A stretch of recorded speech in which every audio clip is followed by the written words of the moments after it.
নমস্কার বন্ধুরা এবং hello guys, welcome back to my channel. আমার চ্যানেলের নাম হলো নির্ঝস ব্লগ, কিন্তু আমি একটি বিজ্ঞানাগার খুলেছি বলে আমার ব্লগের নাম হয়েছে লাউ বিজ্ঞানী। লাউ খেতে এক্সপেরিমেন্ট করতে গিয়ে আমার রক্তে মিশে যায় লাউয়ের রস এবং আমি হয়ে গেলাম লাউ বিজ্ঞানী। তাহলে আজকে আমাদের প্রথম ব্লগে আমি কি দেখেছি আপনারা কি আন্দাজ করতে পারছেন? আজকে আমি প্রথম ব্লগটি দেখাচ্ছি। এই ভিডিওতে আমরা জানবো বায়ুর ওজন আছে। এর জন্য আমি একটি শলা এবং দুটি বায়ু ভর্তি বেলুন নিয়েছি। এই দুটি বেলুনের ভিতরে আমরা যেভাবে বেলুন ফুলাই ঠিক সেই বেলুনই আছে। তাহলে আমরা এক্সপেরিমেন্টটি শুরু করি।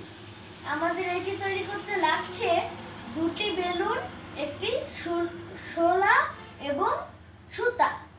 প্রথমে আমরা শলার সাথে দুটো বেলুন সুতো দিয়ে আটকে নিচ্ছি। পরে একটি সুতো দিয়ে এইভাবে পেঁচিয়ে নিচ্ছি। হয়ে গেল একটি দাঁড়িপাল্লার মতো। তারপরে আমরা কিছুক্ষণ অপেক্ষা করব। এটা যতক্ষণ সমান হয়, কিছুক্ষণ পর এটা সমান হয়ে যাবে। আর মনে রাখতে হবে দুটি বেলুন যেন সমান হয়, পরিপূর্ণ থাকে, কোনোটি যেন বেশি হাওয়া না থাকে।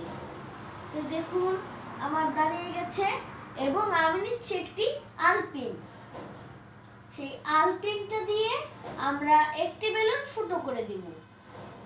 দেখুন আপনাদের সামনে নিচ্ছি, এই দেখুন, এই দেখুন, এই দেখুন, এবং দেওয়ার সাথে সাথেই বেলুনটি এইদিকে হেলে গেল, কারণ বায়ু ওজন আছে। একটি বেলুন যখন আমরা এক জায়গায় রেখে দেই, তার পাশে একটি বেলুন রাখা যায়, কিন্তু উপরে আরেকটি বেলুন রাখা যায়, কিন্তু এই বেলুনের জায়গা কেউ দখল করতে পারে না, কারণ বায়ু একটি পদার্থ, বায়ুর ওজন আছে এবং বায়ু জায়গা দখল করে।